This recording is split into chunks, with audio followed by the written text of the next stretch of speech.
चलो स्टार्ट करते हैं आज का लेक्चर। सो एक्सरसाइज के अंदर हमारे 1 to 10th तक सम हुए थे लास्ट लेक्चर्स के अंदर। आज हम 11 नंबर के सम से देखेंगे। वैसे तो बहुत सारे इजी सम है, ओके, फॉर्मूला बेस जैसे ही है, लेकिन फिर भी प्रैक्टिस जरूरी है ये सबको। Okay, clear? Yes sir.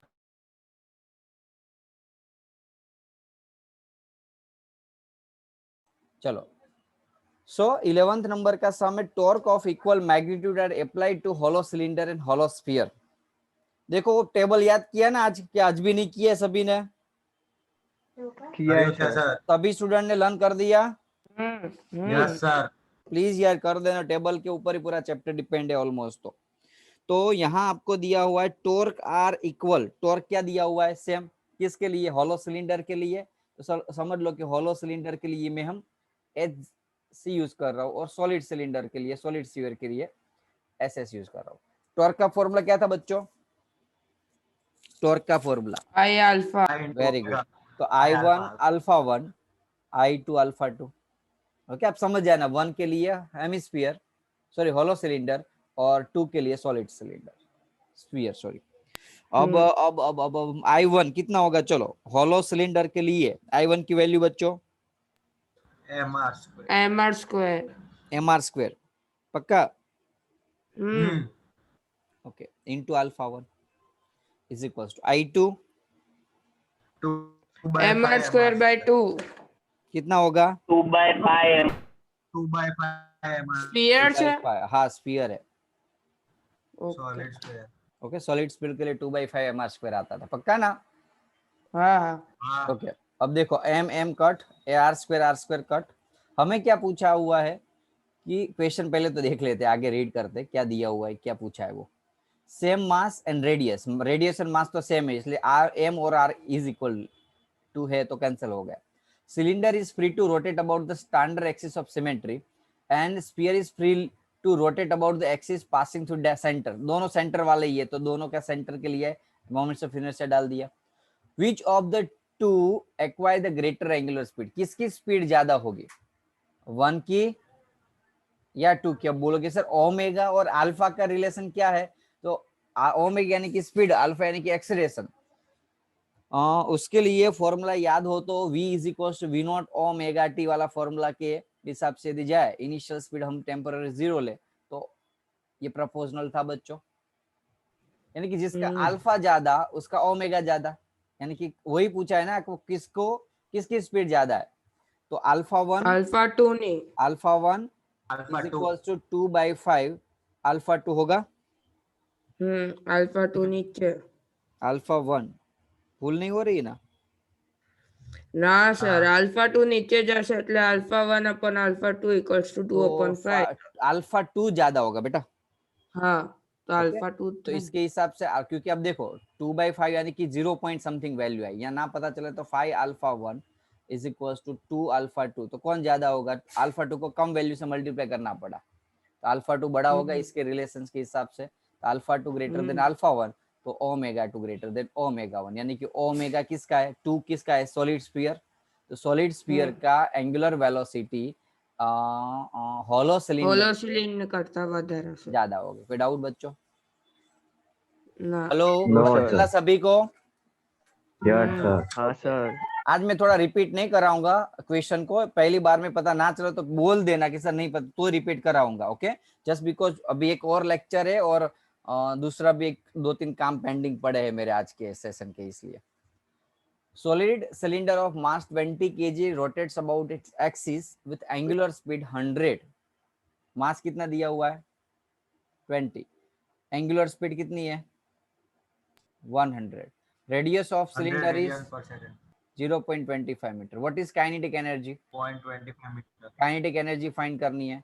And what is moment, magnitude of angular momentum? Kinetic energy का फॉर्मूला क्या था बच्चों, याद करो।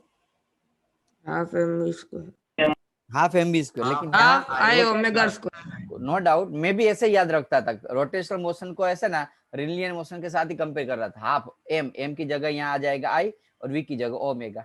क्लियर? एक ही फॉर्मूला याद रखो, आगे वाले फॉर्मूला याद है आपको, खाली कंपैरिजन कर देना कि यहाँ मास था तो यहाँ मोमेंट्स ऑफ इनर्शिया है, यहाँ वी था तो यहाँ ओमेगा है। दोनों फॉर्मूला याद रखने की जरूरत नहीं है आपको। चलो डाल दो, अब बोलोगे आई नहीं है सर, तो solid cylinder solid cylinder MR square about upon mr square by 2 mr square by 2 omega square omega 100। m की वैल्यू r की वैल्यू दी है, लो डाल दोगे, सॉल्व कर लोगे, की वैल्यू मिल गई बच्चों। हाँ ओके, दूसरा क्या फाइंड करना है? Angular momentum angular momentum L, तो P is equals to I mv, omega तो आई I ओमेगा ओमेगा कर लोगे, I भी है ओमेगा हाँ। भी है। 30 नंबर, child stand at the centre of turn table, वो गोल गोल घूमता है ना वो table, okay with his two arm out stretch, यानी कि ऐसे हाथ रखा हुआ है, गोल गोल घूम रहा है वो बंदा जिसका हाथ ऐसे, ओके हवा में ऐसे स्ट्रेच है और गोल गोल घूम रहा है, वो कितनी स्पीड से घूम रहा है वो?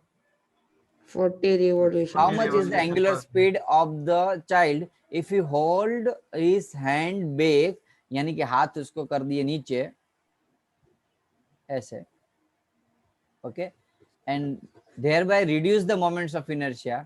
आपको याद है, आपको घूमना हो, ज्यादा स्पीड से घूमना हो तो क्या करते थे? हाथ हाथ थम पे पड़ता हाथ हाथ खुला हाथ रखते। स्ट्रेच कर ले, आप ऐसे हाथ ऐसे रख के घूम पाओगे इतनी स्पीड से बच्चों? ना ना समझ में आ रहा है? यहाँ ये देखो, हमारी रूटीन लाइफ में हर बार कहीं ना कहीं तो ये फिजिक्स का रूल्स होता ही है, लेकिन बस पता नहीं होता हमें। ये जो सारे डिवाइस या फिजिक्स के अंदर बड़े बड़े इन्वेंशन होते हैं, मशीनरी बनती है, सारी कार की डिजाइन बनती है, उसके हर एक केसेस के अंदर कहीं ना कहीं फिजिक्स का इन्वॉल्वमेंट रहता है।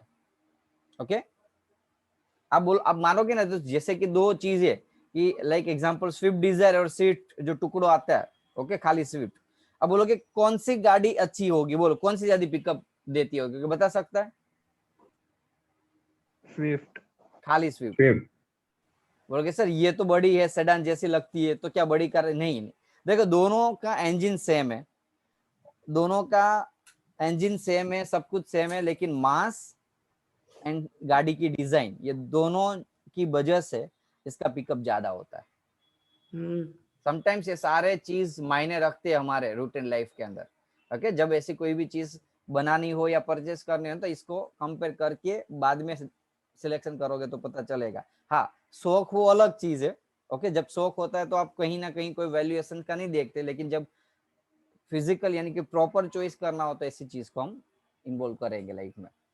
चलो back to the topic, how much is the angular speed. Okay, यदि उसने हाथ को ऐसे कर दिया, हैंड्स बैक कर दिया, हैंड्स बैक करने के बाद his moments of inertia 2/5 times the initial value, काम हो गया, देख लो मोमेंट्स ऑफ इनर्शिया उसका, हाँ कि ना? रिड्यूस लक्योर हाँ ओके, तो पहले मोमेंट्स ऑफ इनर्शिया कितना होगा बच्चों? आई जितना होगा, I1। अब उसकी स्पीड कितनी वो तो नहीं बताए, क्योंकि वो proof, but how much is the angular speed वो फाइंड करनी है, ओमेगा 2, लेकिन I2 आपको दे दिया, कितना हो गया 2/5 टाइम्स द I1। हाँ I1 यदि मैं I लूं तो यहाँ ऐसे लिख सकता 2/5 I। ओके, नाउ अब दोनों वैल्यू हमारे पास है, हमें वो प्रूफ करना है कि ओमेगा 2 कितना होगा। Direct relations I1 omega I2 omega का नहीं है कभी भी। अब ऐसा तो क्या हुआ दोनों के अंदर कि जो सेम रहेगा, दोनों केस में सेम क्या रहेगा? देख, जैसे ऊपर के केस में आपने देखा तो टॉर्क सेम दिया था, तो हमें क्या था, 3 वैल्यू मिल गई थी, यहाँ टॉर्क सेम दिया था बच्चों, तो आई अल्फा कंपेयर किया तो अल्फा और अल्फा 2 का रिलेशन मिला। तो यहाँ ऐसी कौन सी वैल्यू है जो आई और ओमेगा के साथ रिलेशंस में है और इक्वल है? Momentum, very angular good, momentum, angular momentum angular momentum m into v। तो दोनों का क्या एंगुलर मोमेंटम सेम होगा बच्चों? आई ओमेगा हाँ एंगुलर हाँ सेम है मोमेंट ना। जब तक आप किसी एक्सटर्नल फोर्स नहीं लगाते तब तक मोमेंटम चेंज नहीं होता ना। तो यहाँ एक्सटर्नल हाँ फोर्स लगा नहीं, खाली हमने क्या किया, बॉडी का शेप चेंज किया ना, तो angular momentum in the both case will be same. Same angular momentum conservation m into sorry I omega I2 omega 2। तो वैल्यू अननोन फॉर्म में आती है आंसर। I की वैल्यू दी है, इनर्शिया, मास भी नहीं दिया है, बाजू कट नहीं થઈ कट, हाँ જશે कट होता होगा, चलो देखते कट हो जाएगा, हाँ यस कट हो जाता है 2/5 I into omega 2 I cut तो 20 40 into 5 100 100. Without No. ना ओके ए हो गया हमारा B so that child's new kinetic energy rotation is more than the initial kinetic energy kinetic energy के बारे में रिलेशन प्रूव करना है तो दोनों के अलग अलग kinetic energy इनिशियल का half I1 omega 1 I1 omega 1 square और I2 ओमेगा 2 से कर लोगे बच्चों जो भी हाँ। आंसर आए आपको कितना है वो नहीं प्रूफ करना हो तो रेशियो ले लो एक minute so that child's new kinetic is Ratio लेवाना. तो रेशियो ले लो तो भी Ratio पता चल जाएगा क्योंकि आपको जरूरत नहीं पड़ेगी क्योंकि वैसे रेशियो लेना पड़ेगा वैल्यू नहीं है ना इसलिए तो इनिशियल फाइनल का रेशियो ले लो हाफ हाफ तो वैसे ही कट हो जाएगा I1 omega square half I2 omega half half cut I1 कितना था I और I2 कितना है बच्चों 2/5 I2 2/5 I cut होते. ओमेगा 1 कितना था 40 omega 2 100 I cut sir square ने आओ हाँ Square. ये हाँ स्क्वायर है कर लोगे खुद जो भी आए आंसर ओके टाइम नहीं वेस्ट हाँ सर तो जो भी आए यदि वैल्यू समझ लो कि कितनी आ रही है बताओ तो कोई है सॉल्यूशन किसी के पास 2.5. ફોર્મ લઈને બેઠો લાગે એટલે આટલો બધો ચમકી છે ક્યારનો બોલ બોલ हाँ सर. पाचर. 5/2 आंसर आया 2/5 2.5 यानी कि 5/2 आया कौन सी वैल्यू ज्यादा है बोलो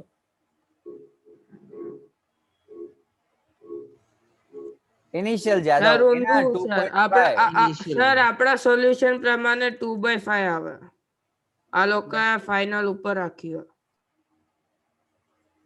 2/5 હમ ओके तो initial 5 initial is equals to 2 KF कौन सा बड़ा हुआ देखो इसमें KF बड़ा हुआ ना फाइनल कोई डाउट बच्चों यानी कि काइनेटिक एनर्जी क्या हुई फाइनली इंक्रीज हुई वही पूछा है ना किसकी ज्यादा है और इंक्रीज हो रही है कि डिक्रीज हो रही है तो how do you account for this increase in increase क्यों हुई कहां से आई ये एनर्जी बॉडी के इंटरनल स्ट्रक्चर की वजह से है ना हाँ कि ना मोमेंट्स ऑफ इनर्शिया की वजह से और moments of inertia is nothing but the mass और mass is the internal property of the object so that's why यहाँ एक्सटर्नल फोर्स की वजह से एनर्जी नहीं बढ़ी इंटरनल एनर्जी की वजह से इंटरनल स्ट्रक्चर की वजह से एनर्जी इंक्रीमेंट हुई है कोई डाउट बच्चों ना बहुत इजी था पहले हमारे जो डेटा दिया हुआ था उसमें एंगुलर मोमेंटम को कंपेयर किया बाद में काइनेटिक एनर्जी का फॉर्मूला डाल दिया ओके सॉल्व हो गया आंसर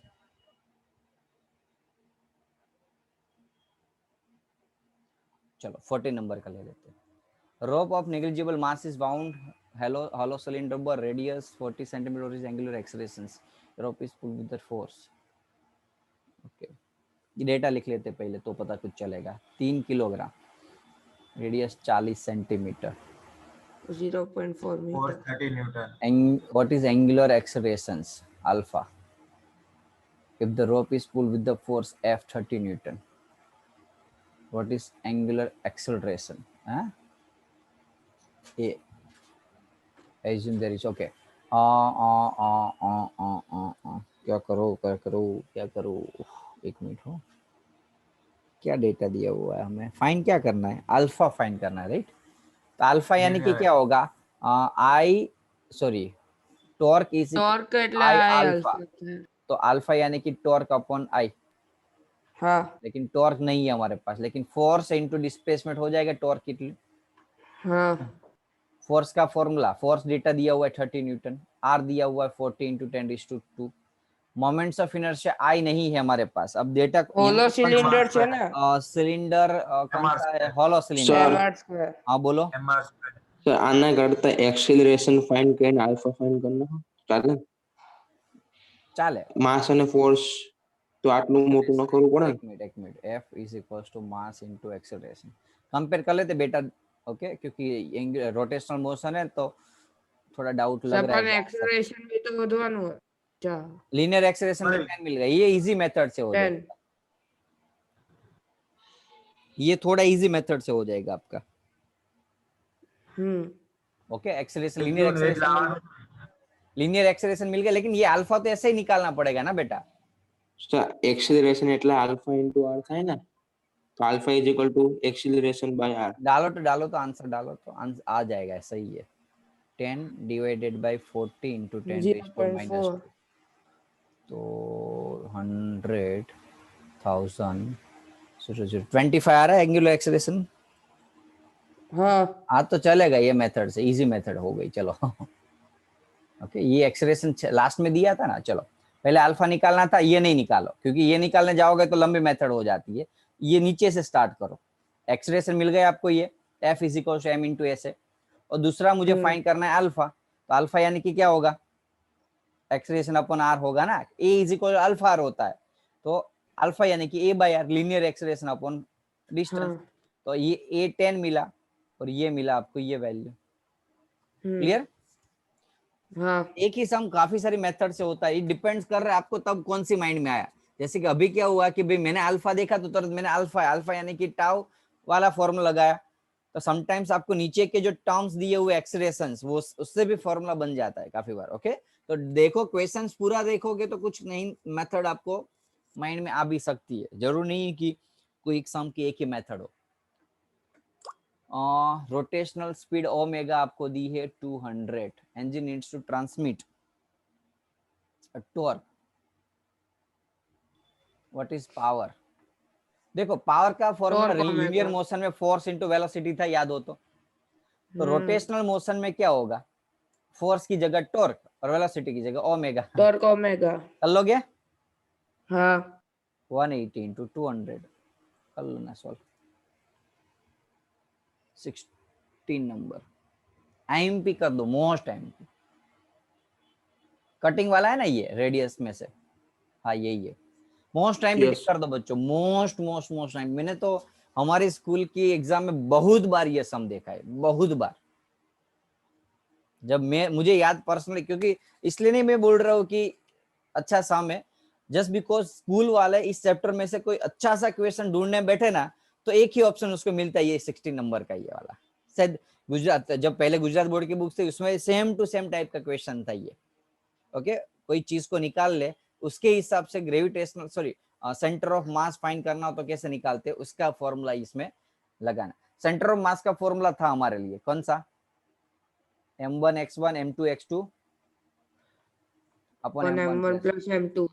जब दो मास हो, दो अलग अलग मास हो, अब उसका सेंटर ऑफ मास फाइंड करना है, या ऐसे हो एंड उसका सेंटर ऑफ मास, यानी कि कोई भी अलग अलग ऑब्जेक्ट हो या बड़े ऑब्जेक्ट हो उसका सेंटर ऑफ मास फाइंड करना, ये फॉर्मूला मिले। लेकिन एक्स्ट्रा ये फॉर्मूला एक याद रखना, जब कोई ऑब्जेक्ट दिया हुआ है इसका सेंटर ऑफ मास यहाँ है, अब समझ लो उसमें से ये चीज में बाहर निकालो, इतना भाग निकाल दो बाहर, फॉलो कर दो, तो क्या उसका सेंटर ऑफ मास यहीं रहेगा?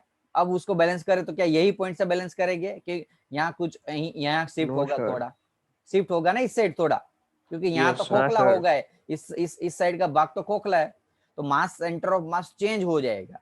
तो क्या हम इस टाइप के ऑब्जेक्ट के लिए कौन सा फॉर्मूला डाले? फॉर्मूला यही डालना है ऊपर वाला, यही सामने ना वही ले लेता हूँ फिगर, फॉर्मूला यही डालना है, लेकिन ऐसे डालना है, जो बड़ा जो माइनस किया ना उसको माइनस कर दो, पता चला? यानी कि जो मास हमने बाहर निकाला, इतना ये जो इतना मास है वो बाहर निकाला, मास आउट, तो जो माइनस किया वो माइनस कर दो। क्लियर? समझ हाँ में सर। है ना आपको यार? ये जी नीट के लेवल का क्वेश्चन है जो एनसीईआरटी में दिया हुआ है आपको। श्योर? हाँ ओके, अब क्वेश्चन तो बहुत इजी है, आप खुद से ही कुल कर लोगे, मेन ये फॉर्मूला इंपॉर्टेंट था। अब देखो दोनों का मास, जो ऑब्जेक्ट हमने लेने वाले है वो दोनों का मास और उससे सेंटर, ओके, उसका सेंटर ऑफ मास एक्स वो निकाल लेते हैं। क्वेश्चन ऐसा है कुछ, एक यूनिफॉर्म डिस्क का रेडियस आर है, a circular hole of radius r2 cut out, थोड़ा सा एक होल r/2 रेडियस हो, तो समझ लो ये r रेडियस हो, इतनी r हो, तो उसका आधा रेडियस हो ऐसा सर्कल, तो इतना बनेगा बच्चों? हाँ फिर समझ में आ रहा है ना क्या किया यार मैंने? हाँ सर। अरे यार समझ जाना आप छोटे राइटिंग में। ओके नाउ r/2 जितना कट कर लिया। अब देखो हमें ऐसा मानना ही नहीं है कि कट किया, कि पहले हमें दो ऑब्जेक्ट है मेरे लिए, एक तो ये पूरा रही और जो कट किया वो। ये फॉर्मूला जब आप डालो ना तब एक ही चीज माइंड में डाल दी, एक तो पूरा ऑब्जेक्ट था तब का सेंटर ऑफ मास और उसका मास, और अब निकाला उसका मास और सेंटर ऑफ मास। चलो इसका मास कितना दिया हुआ है? कहीं नहीं कहीं वैल्यू दी है, देखो कहीं कोई वैल्यू दी है आपको? नहीं है ना। तो टोटल मास हम ले लेते बड़ी डिस्क का मास ले लेते m, टोटल मास, हाँ कि ना? हाँ। तो अब रेडियस कितना लिया हमने? R।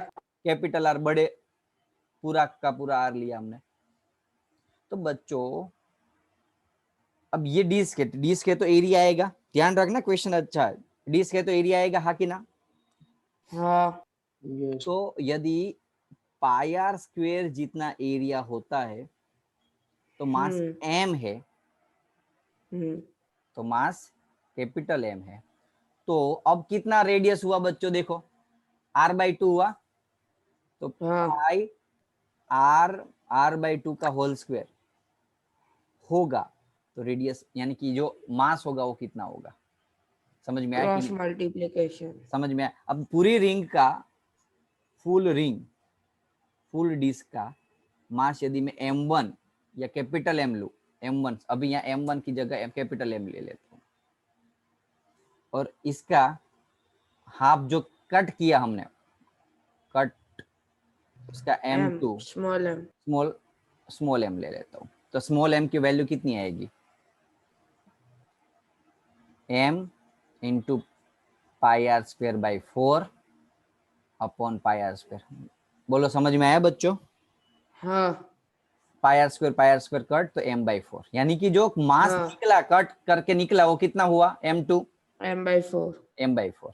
तो मास पता चल गया बच्चों? बस x1 x2 तो पता ही है कि जब ये पूरी रिंग है उसका रेडियस कितना था? r।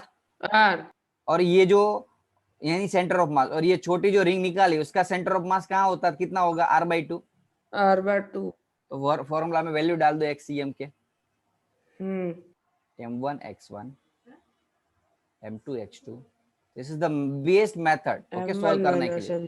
m1 total capital M था, x1 r था, m2 ये जो अभी m2 हमने निकाला अपॉन 4 और r/2 r/2 ना x2 या आधा m माइनस स्मॉल m और m माइनस m/4 डायरेक्टली लिख दिया मैंने।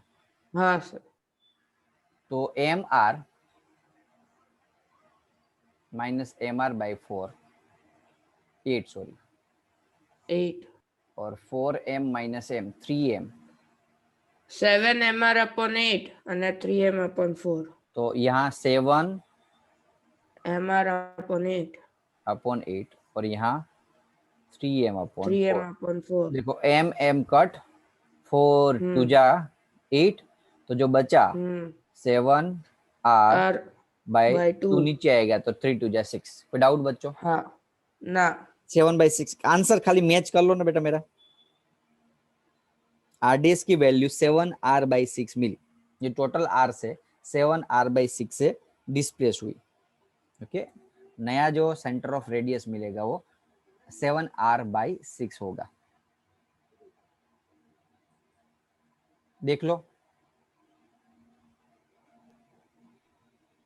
खाली आंसर मैच कर लो बेटा, यानी कि यहाँ जो अब मैं यहाँ समझ लो, ऐसा समझो तो 7r/6 आया ना, 7r/6, तो यहाँ कुछ समथिंग वैल्यू आती है। एक मिनट हो, यहाँ कुछ वैल्यू आती होगी, कहाँ है तो एग्जैक्टली हम लोकेट नहीं कर सके ओके कैलकुलेशन के बिना। तो नया cm कितना मिला बच्चों? 7r/6। कोई डाउट? अब काफी बार यहाँ ऐसा भी हो सकता है कि यदि ये प्लस वाले मेथड से करे सोल्व, और या तो r और r2 को हम प्लस और नेगेटिव ले, जैसे कि यहाँ समझ लो ये है तो इसको तो मैंने समझ लो कि r/2 माइनस लिया, तो उसके हिसाब से आंसर ऐसा भी आ सकता है, टोटल r था, उसमें से इतना डिस्प्लेस हुआ। ये हमने एग्जैक्ट लोकेशन बताया, माइनस आर बाई ये जो आंसर है ना वो एग्जैक्ट लोकेशन है, लेकिन कितना डिस्प्लेस हुआ, तो यदि वो लिखना हो तो ऐसे भी लिख सकते हो आप, 6r - 7r, तो -r/6 इतना ये वो डिस्प्लेस्ड हुआ। સોલ્યુશન માં આપ્યું હતું એટલે ओके, सॉल्यूशन में डिस्प्लेसमेंट का दिया है, लेकिन एक्चुअली आंसर तो यही है हो, इतना तो डिस्प्लेस हुआ सेंटर, बाकी एक्चुअल आंसर आपका 7r/6, दोनों एक ही चीज है, दोनों एक ही चीज है। ओके, कोई डाउट बच्चों? ના સર समझ में आया सम? हाँ देखो फिर से एक बार रिपीट कर रहा हूँ, एक ऑब्जेक्ट था पूरा रिंग, तो उसका मास m और उसका रेडियस r, ये छोटे वाला जिसका मास m/4 आया, अब वो कैसे आया वो तो पता है ना आपको, टोटल एरिया πr² था, तो कैपिटल हाँ, M मास है, तो अब इतना एरिया, यदि इतना एरिया हो तो कितना मास होगा, तो उसके हिसाब से m/4 और उसका रेडियस r/2। अब बस वो यही दो वैल्यू ये फॉर्मूला में डाल दी मैंने, m1x1 m2x2 वाले फॉर्मूला में। आपने यदि ये लिखा होगा तो भी आपको आंसर पूरा मिलेगा, ये लिखा होगा तो भी आंसर पूरा ही। -r/6 indicated the actual value 7r/6, एक ही दोनों चीज है। ओके, तो पता चल रहा है ना यार, सम अच्छा था वो, प्रैक्टिस हाँ सर हाँ सर। चलो 70 नंबर का देखो, metre stick balance at the knife edge centre 2 coins. अब भी खुद ट्राई करोगे बच्चों? तो एक बार एग्जांपल एक बार कराया था इसलिए बोल रहा हूँ, करोगे खुद की करा दूं? કરી લેશ कर लेंगे एवरी सर। स्टूडेंट को यदि कर लोगे तो ही आप बोलना, अदरवाइज ऐसा हो एक भी परसेंटेज डाउट हो तो बोल दो, मैं करा दूंगा, डोंट वरी, कल लेक्चर ले लेंगे एक्स्ट्रा जरूरत पड़ेगी तो, लेकिन अधूरा नहीं छोड़ना है कोई भी सम। हिंट बता दो, चलो कोई बात नहीं, खाली हिंट बता देता हूँ। Metre stick is balance at the knife edge at the centre, the 2 coin, यदि मैंने यहाँ 2 कॉइन रखे, ईच मास 5 ग्राम, तो टोटल मास 10 ग्राम रखा मैंने, हाँ एट द 12 सेंटीमीटर, कितने सेंटीमीटर पे? 12 सेंटीमीटर पे। 12 7.8 एग्जांपल जाता ने वो stick is found to be balance at the 45 पे बैलेंस हुआ, स्टिक कितने डिस्टेंस पे? 45 पे। यहाँ मैं खाली मार्किंग कर देता हूँ। तो what is the mass of the, अब देखो एग्जैक्ट 100 सेंटीमीटर का metre stick is balance the new phase when two, यहाँ से कुछ लिखा नहीं है कि वो 100 का ही है ऐसा, ठीक है, अदरवाइज जैसे आईसीएसई बोर्ड में ऐसे क्वेश्चन होते थे ना, उसमें हम 100 मान लेते थे।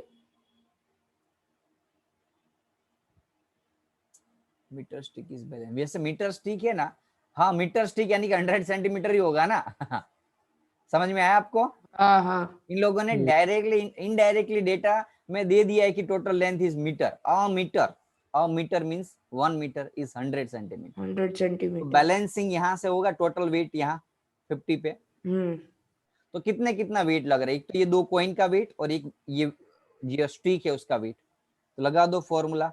कॉइन का बोलो टॉर्क वाइज, कॉइन यहाँ नीचे लगेगा force, clockwise anti clockwise? Anti clockwise. अब चलो ये वेट का वेट ऐसे नीचे लग रहा है, यहाँ से ऊपर से नीचे, क्लॉकवाइज। तो एंटी क्लॉकवाइज में फोर्स कितना है? Force of coin into distance, distance कितना है बोलो, कोई बता सकता है? 45 माइनस 12। देखो डिस्टेंस मैंने एक चीज क्या बताई थी, जहां से बैलेंस हुआ है ना वहां से इस फोर्स का डिस्टेंस लेना है।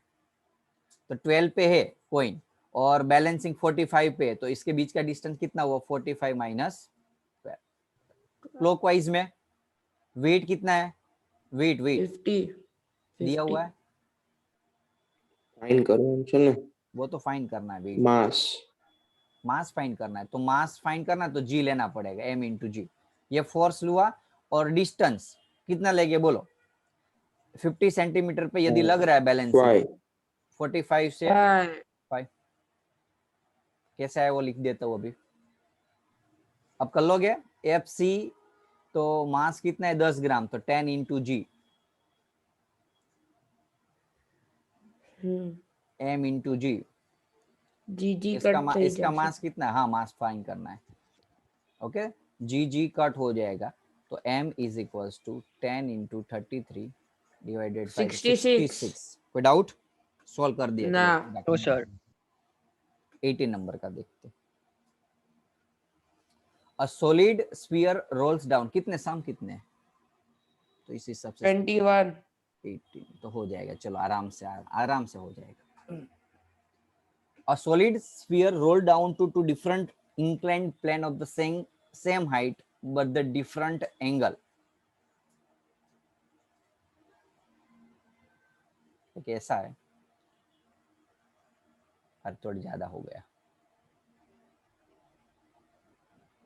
हाइट सेम है, देखो हाँ एंगल कुछ डिफरेंट लग रहा है, शायद ये 45 हो तो ये 30 हो सकता है। 30 ओके, ये वैल्यू दी नहीं है तो रैंडमली ली है मैंने।